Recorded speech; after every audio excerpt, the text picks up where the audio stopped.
I'll try so hard. So, game on. We're recording. Oh, it looks like we have 30 minutes. Sweet. Well, that'll be good. And I think once it lines up, we can maybe turn it off and turn it back on. Okay. So, We're going. okay. So I'm gonna keep this ball rolling. A couple. If you all could pull a table over, pull a chair over, and join us, it'd be super helpful. A couple of things. First off, again, it's the fourth quarter, and you're seniors, so that means what it means. Thank you to those of you that have done two things. One, completed It's the Final Quarter survey, and two, completed the Vermont AOE suggested proficiency sort of self-evaluation thing. If you go on Schoology, I've posted a bit of an agenda for today. At the top of it, it's titled 327 Agenda. We have discussion, which I don't know how long the discussion is going to take because it'll largely depend on sort of engagement from you all. We have executive functioning, differentiation, and then we have something that says writing for change, fictional, documentary, argumentative, other question mark, outcomes, digital story, text, reach beyond the school. Before we really launch into the discussion too much, I'm going to give you a quick little mnemonic device to help you think about your ability to engage and listen to someone else. Mnemonic devices are handy. This one goes off of the word here. So listening is a skill. Skills can be improved through deliberate practice.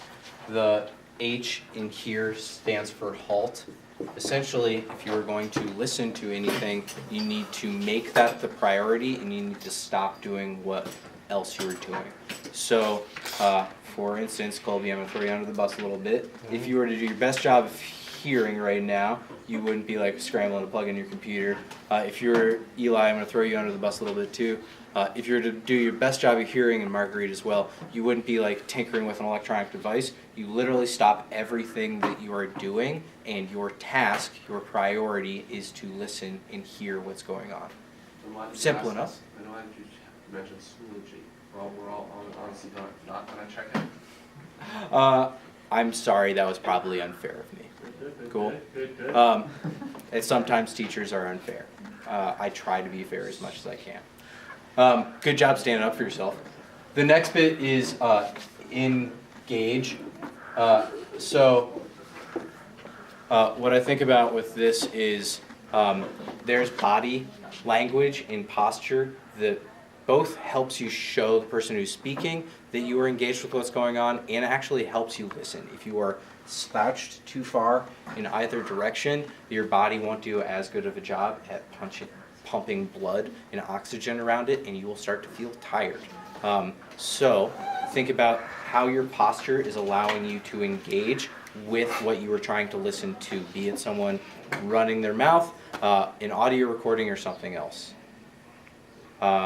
Quick other one I'll throw out, coming back up to halt.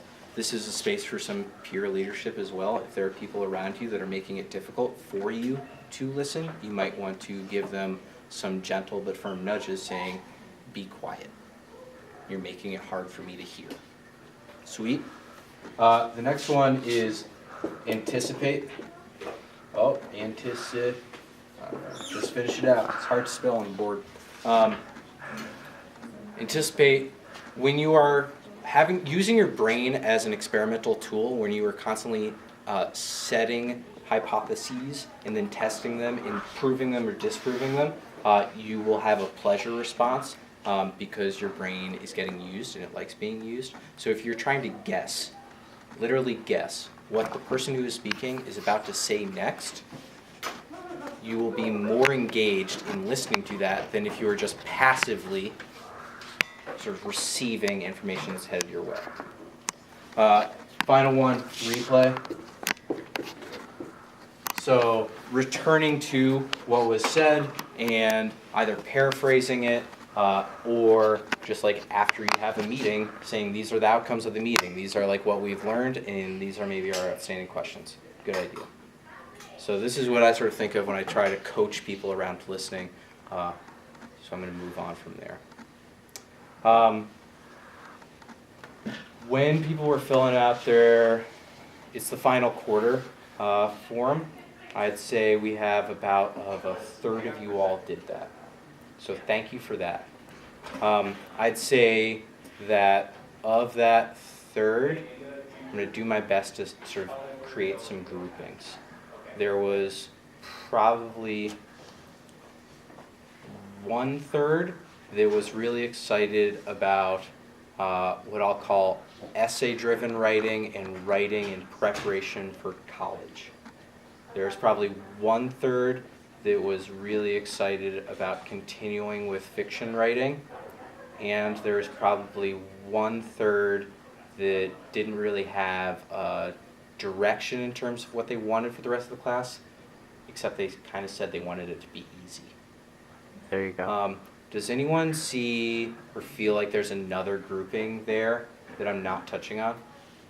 Again, you can't really see the full picture, but maybe you're saying to yourself, I don't fit in any one of those groups. Spawn? Yeah, go for it. Just add something new instead. Add something new. Cool. Sweet. So what I kind of want to do is open up to the class to discussions around how we can best meet those sort of 3 different groups' needs in this space. And I'm excited to present my ideas, but I feel like you all are more likely to follow through with goals that you are setting than if I am setting goals for you. Some of you disagree with that statement right there, but we're going to start off the conversation along those lines. So I'm going to bring myself back to it's the final quarter and sort of run us through some of these questions. Maybe that'll frame it out. Does anyone have anything to say right now? Okay. I hope that this gets to a point that we can start using the stack thing that we've used previously in here. It might not. That's okay. We'll see. So let's start off with this. What do you want your final quarter of high school English to look like? Does anyone have something they want to share out in response to that?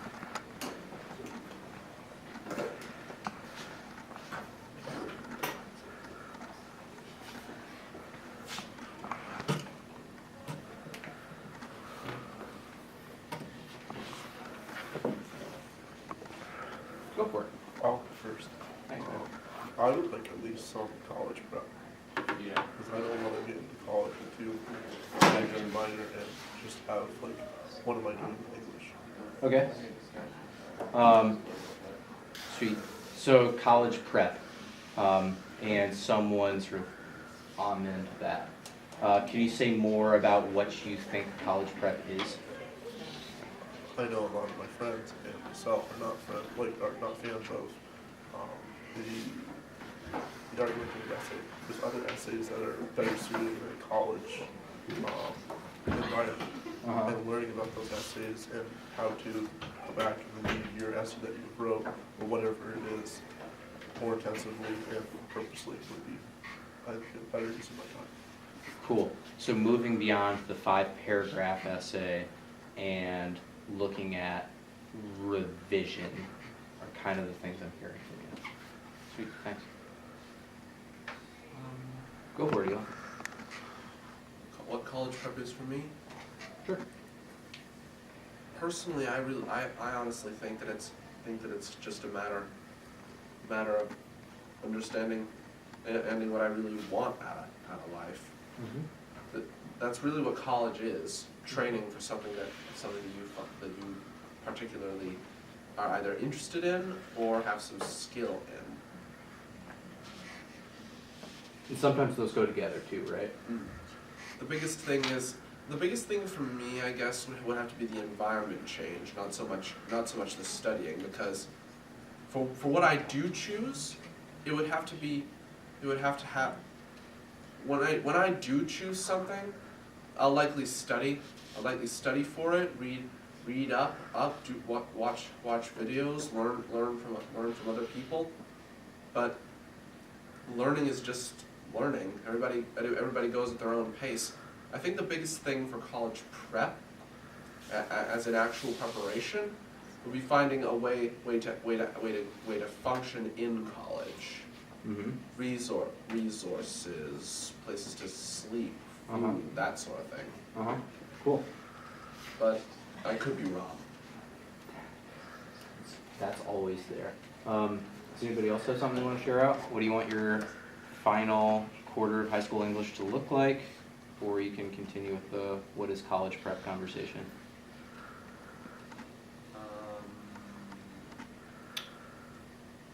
What I'd like directly said from my document was like argumentative essays and like reading and analysis. But I mean, I'd also like to see a lot of college prep. Cool.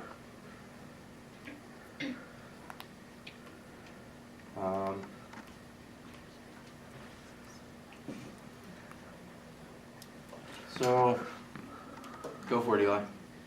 It's just a question for the people around. I don't want me any disrespect, but is everybody having difficulty thinking of something to talk about? Because I would think that we've all got something to talk about. It's a little disconcerting, I guess.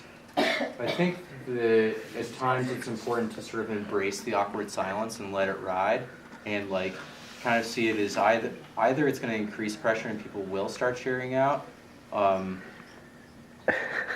they won't. And in either case, it kind of makes a loud silence. First conversation. We have a lot more to talk about. What's up? Yeah, speaking of Ronan, Ronan says, like, I forgot what he's saying, but pay attention to that one.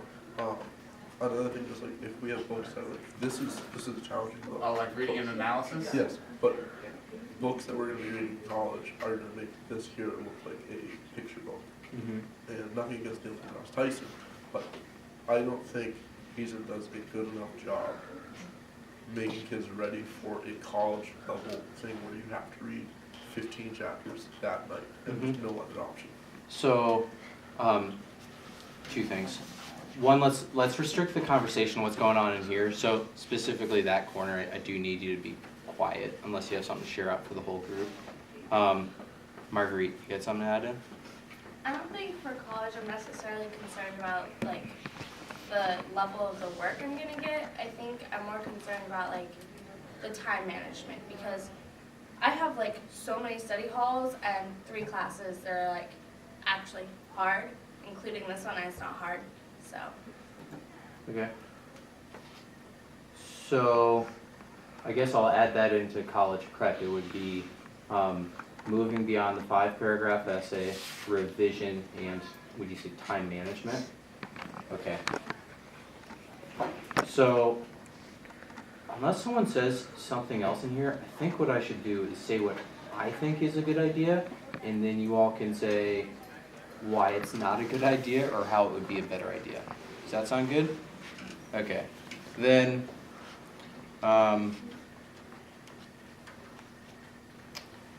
so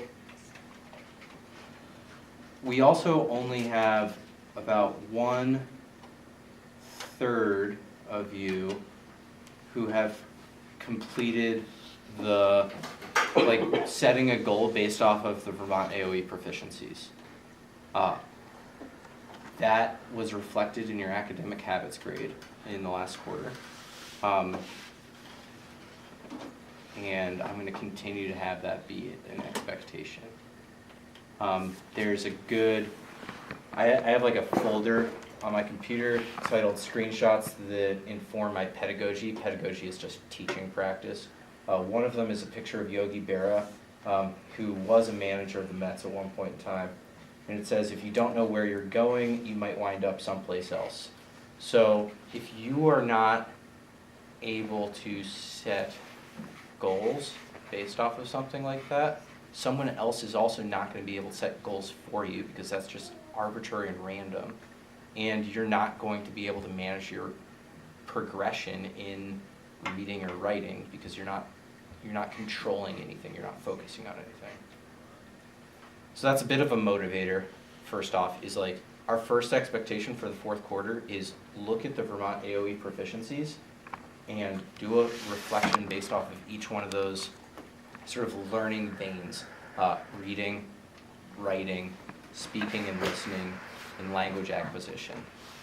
I guess there's 4. Beyond that, I think that there's a lot of, for lack of a better term, stuff out there about using words to change your environment. So finding something that is irrational or could be better and saying it's ridiculous that the Detroit Lions for like 6 years in a row were drafting wide receivers. That's dumb. Does that make sense? Everybody knew that was dumb, but they still did it.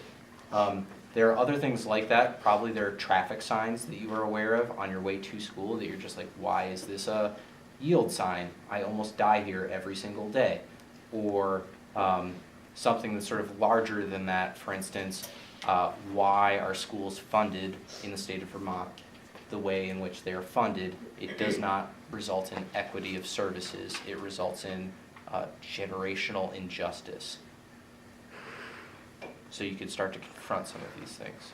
Throughout time, people have confronted irrationality and injustice using sort of all the ways that people write, from argumentative essays to documentary writing, where you sort of tell the non-fictional stories of people that are caught up in these situations, to flat-out fictional writing, where you show some of the challenges of people in these situations, such as like John Steinbeck's Grapes of Wrath, where he talks about the Dust Bowl and what happens to folks in those spaces. The Dust Bowl being like agricultural chaos in the 1920s, I think, 1930s. So what I want to do is I want you each to identify something in your community or in the larger world that you would like to see different. I would like you then to identify a method of writing that you want to focus on to try to confront that irrationality. I'd like to set a time frame for when we're going to have an initial draft and when we're going to revise. I would like to have 3 different sort of solid final outcomes. 1, a text, so something you wrote. 2, pursuing an audience beyond this specific classroom. That's an expectation for college, and really if you're going to be writing outside of high school in general, you have to write beyond your immediate self. And a digital story. So somehow taking the text that you've written and making it into an audio-visual document. In addition to that, I would still have the vocab and grammar and the expectation that you would share out for the class in some way. That's my idea. Why is it dumb? How could it be better? Go for it, Solomon. I think it's a really good idea, and I think it's going in a really good direction, but I think a lot of us who did look at the proficiencies are really worried about the writing aspect more than any other aspects of the whole thing. And I think just like practicing writing, like everybody doing a crap ton of writing would probably be really productive, and everybody would like get a lot. Yeah. Not like a narrative, but like straight up just like information. Write something about it. Respond to a text type thing. but really focus on like the quantity rather than the quality. But I do agree that like you're right, like that is really taking it to like the college level standards, is having those extra outside of the writing aspects to the assignment. But I think it would take like a really long time. It would be really consuming, and we wouldn't get a lot of writing done. So within that sort of larger structure, I think there's space for different things. So I think that if writing a well thought out, well reasoned response to a text is a goal. I think that's a really good goal to have, and when you are trying to change something, you likely have to do that. I think there are plenty of things that we could find that are written out there that we find to be infuriating and that we could write in response to. You only need to look as far as like the probably Hardwick Gazette or the New York Times to find stuff that you'll just like kind of get upset about and can write in response to.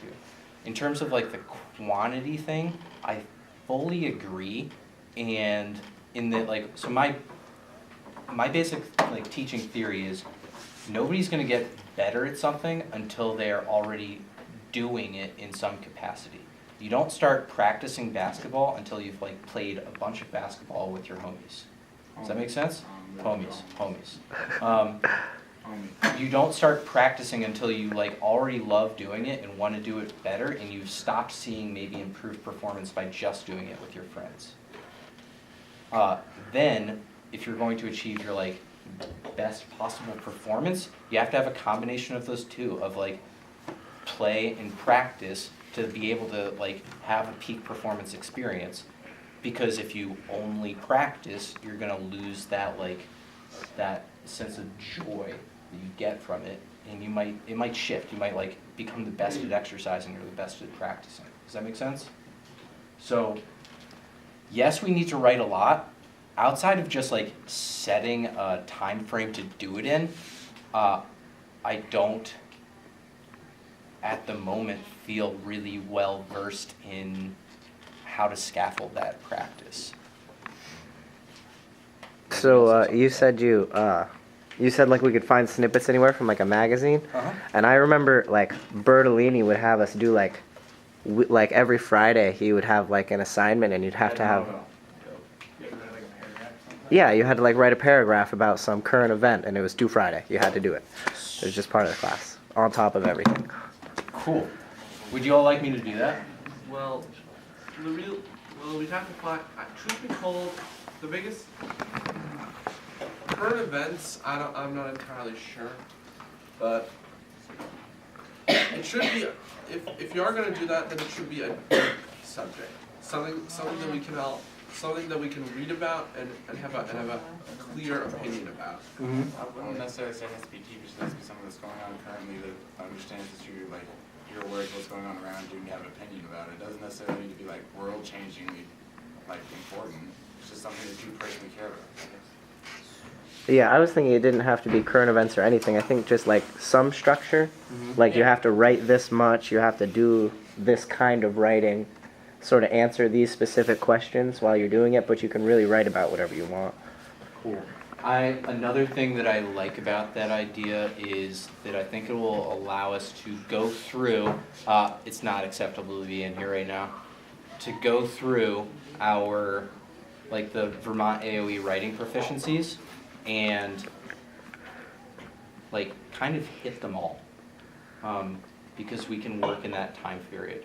And that will give me the opportunity to largely say like, use what's called a single point rubric, and say, okay, in this space you are meeting that standard or you're not, and maybe for the folks that sort of show that they're not meeting those standards, we could have that drawn out as like an additional goal that's tacked on to, like as we progress towards graduation.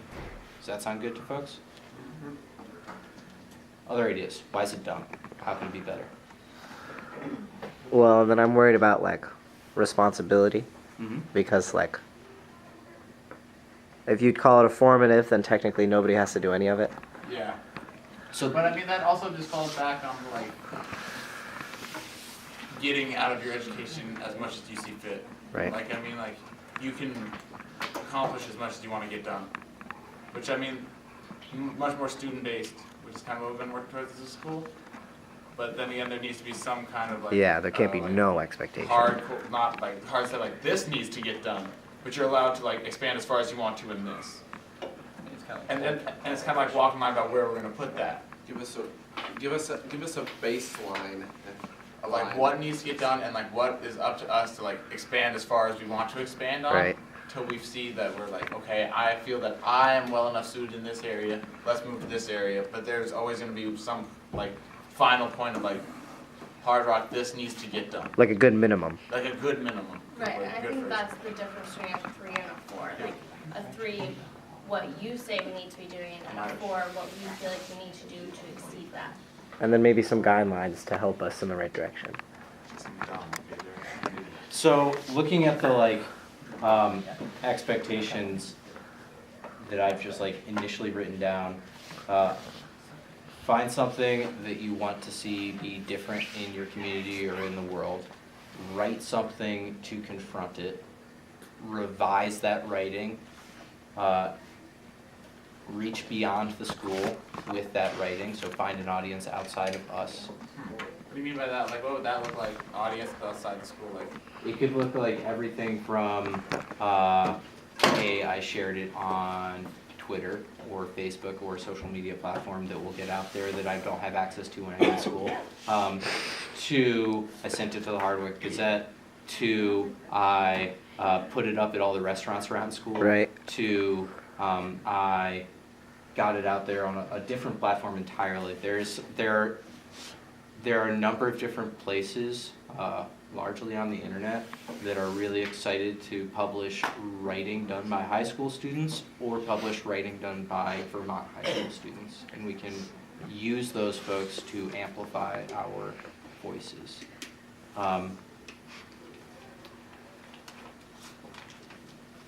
So I guess where I want to go is I want to have I'm going to make a single point rubric, meaning you either are meeting this expectation or you're not. If you are meeting the expectation and you essentially do more, you will get a 4. For what? A 4. Okay, so the expectations that you're gonna post are what we work towards to get a 3, and then going beyond that is a 4. Yes. So what exactly is gonna be on the sheet? Like, what does a 3 look like? So ideally what I would do is take from your goals stated from the Vermont AOE proficiencies and make kind of like those be them, but then for instance, like it would be has a regular grammar practice, yes or no? Yeah. Has a regular language acquisition practice, yes or no? Yeah. And then from that, shared at least one piece of writing or reading with the class, yes or no? Deliberately sought out a larger audience, yes or no? Those are kind of the core ones that I see. It's going to be on a person-by-person basis, Yeah, what sort okay. of skills you want to progress outside of that. Because if you choose to, for instance, write, I'm going to say like an argumentative piece saying Vermont went too far with gun control in the past week. That's clearly provocative, and it's not necessarily a perception or viewpoint that I hold. But if you're going to It's like choose, a point of view to talk about. it's a point of view to talk about. If you choose to do that, how you are going to think about your progress or your abilities is different from someone who's choosing to write maybe a fictional piece about a student experiencing stress in a school setting because they're concerned about the specter of violence. Does that make sense? Mm. Or a student that is concerned about the specter of state-based oppression. Mhm. Those are all things that you could write, and it could be super meaningful, but they need to be coached and progressed in different ways. Okay, what do we say now? Does anyone have? There's only 5 seconds left on the. Oh geez, 30 see what minutes. happens when it stops and starts back up.